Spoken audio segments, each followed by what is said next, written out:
Et pour répondre à la question de Bernard, qui me demandait si Saint-Etienne avait un match de retard, on va découvrir le classement pour commencer cette partie, pour voir ce que joue l'Olympique de Marseille. Alors ils ont un match en retard, oui et non. Oui et non, c'est vrai. Romain, vas-y, explique pourquoi rapidement. Parce que leur match en retard, ils doivent le jouer contre Monaco. Donc voilà. Est-ce qu'on peut vraiment se dire que c'est 3 points? Je ne sais pas. Ou un point peut-être sur un malentendu. Je ne sais pas. Moi non plus. On voit la barre bleue qui représente pour l'instant la ligne européenne. L'OM est en dessous. Babou, ce match, est-ce que il peut finalement verrouiller la 6e place quand on voit le classement? Si jamais l'OM s'impose, Babou, on voit mal comment Saint-Etienne pourrait revenir, non? Oui, si tu parles de 6e place, ouais, je suis assez d'accord. C'est vrai qu'un match en retard ça serait, qui va être compliqué. Ça serait une place assurée minimum, quoi. Voilà. Ouais, une victoire à ce stade-là de la saison, ça peut être très important, surtout face à un concurrent direct. Mais après, moi je te le dis depuis le début, j'ai du mal à considérer Saint-Etienne, à la différence de Bordeaux ou d'autres, mais j'ai du mal à considérer Saint-Etienne comme un vrai rival. Pourquoi finalement. Je sais pas, c'est ce qu'ils me proposent depuis le début de l'année, c'est une des équipes que j'ai eu le moins d'envie de regarder, quoi. Je te vois d'accord, Soun. Je suis complètement d'accord. Je pense qu'au niveau de la qualité de l'effectif, Saint-Etienne est largement en dessous de l'OM. On ne devrait vraiment pas considérer cette équipe-là comme un concurrent direct. Bordeaux, oui, par rapport à ce qu'ils ont dans leur équipe et ce qu'ils ont montré sur les derniers matchs et ce qu'ils étaient capables de faire. Oui, clairement, ouais. Saint-Etienne, je suis désolé, j'aimais bien quand j'étais petit, c'était amusant, aller les verts, etc. Mais c'est d'un ennui à mourir quand j'allume ma télé. Dieu sait que j'aime le football et que je suis capable de regarder un match de Ligue 2 de bas de tableau parce que j'aime ça. Mais Saint-Etienne, je crois que je préfère la Ligue 2 à Saint-Etienne, quoi. Sans leur faire offense, parce que c'est un grand club avec de grands supporters, mais c'est d'un ennui profond, quoi. C'est très très dur. En fait, ce qu'il faudrait faire, c'est prendre le gardien et la défense de Saint-Etienne et le milieu et l'attaque de l'OM. Là, tu aurais une équipe qui joue la barre jaune. Par contre, sur le classement. Ouais, voilà. Par contre, si tu fais le gardien et la défense de l'OM, tu prends le milieu et l'attaque de Saint-Etienne, bon, ben là, tu es la barre rouge.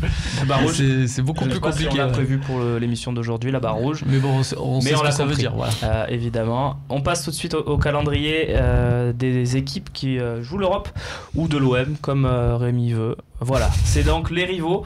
On laisse Lyon quand même pour les plus rêveurs, évidemment. Bon, après, ils ont un enchaînement quand même sympathique avec Beşiktaş, un déplacement à Bastia, un déplacement à Beşiktaş et une réception de Monaco qui joue le titre.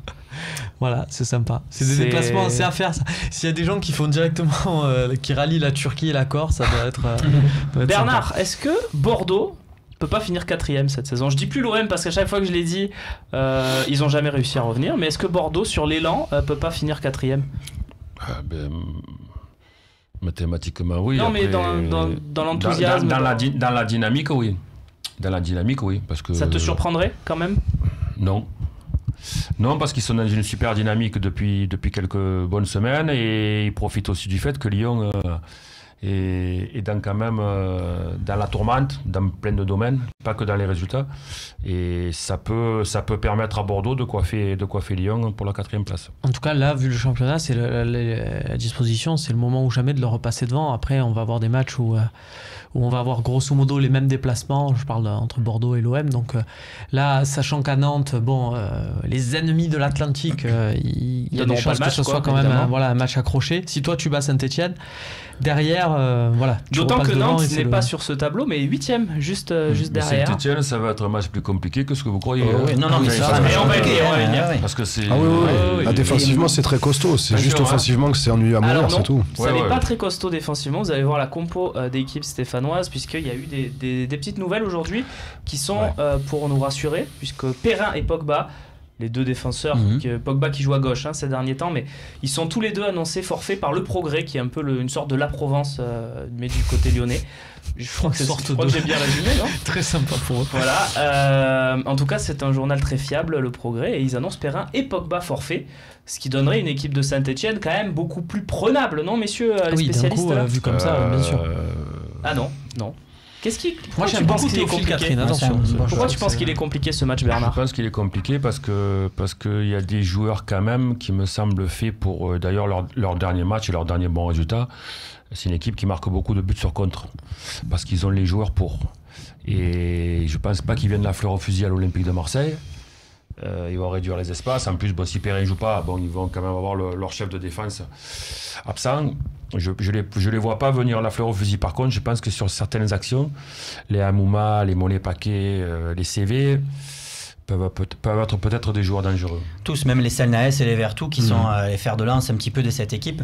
Mais ça vient de la philosophie de jeu et Bernard a raison face à des équipes un petit peu plus, on va dire, moins réputées, peut-être que c'est compliqué pour Saint-Etienne. Et là, je pense que dans ce genre de gros match, c'est peut-être mieux pour eux parce qu'on ne leur demande pas de faire le jeu, on ne leur demande pas de créer beaucoup de jeux. Au contraire, ils vont nous attendre et ils vont essayer de nous prendre en compte, de prendre en défaut.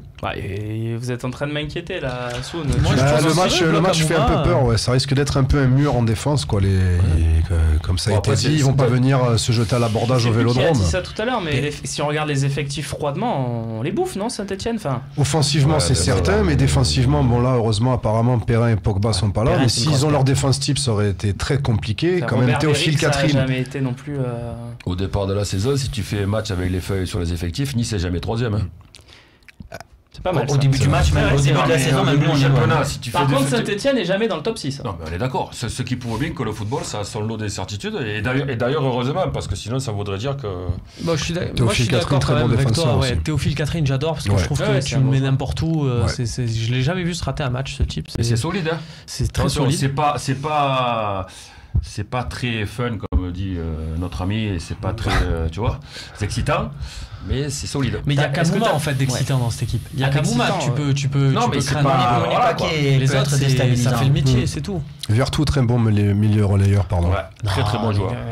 Non, il est pas mauvais, il est bon. C'est un brave milieu relayeur de Ligue 1. Si Vertou contre Lopez, tu fais quoi? Non, je garde Lopez. Alors il est sympathique, mais voilà. Non, mais il y a quelques joueurs qui peuvent te créer des problèmes. Il faut être conscient. Juste concluant, on parlait tout à l'heure de Mercato, de joueurs qui viendraient en juin. Est-ce qu'il y en a un là-dedans que vous piquez pour l'OM Champions Project? Théophile Catherine. Ruffier, bien sûr. Perrin. Oui, Perrin, bien sûr. S'il y en a que toujours aimé ce s'il y en a défenseur. plusieurs, Perrin et Ruffier. Mais je crois que Perrin vient de prolonger. Ouais, puis il est trop attaché au club. C'est un enfant du club, je ne pas quitter Saint-Etienne. Donc Ruffier, allez, soyons réalistes, plutôt Ruffier que Perrin. Il a refusé Arsenal. Perrin. Ruffier, je pense qu'il viendra jamais. C'est vrai qu'il y aura peut-être une ouverture sur Ruffier, faudra ça regarder. serait une bonne pioche sur Ruffier. Quand je vous entends parler d'Alban Lafont, oui, je préfère Ruffier, c'est bien plus sûr. J'aime bien le vous. C'est pas beau.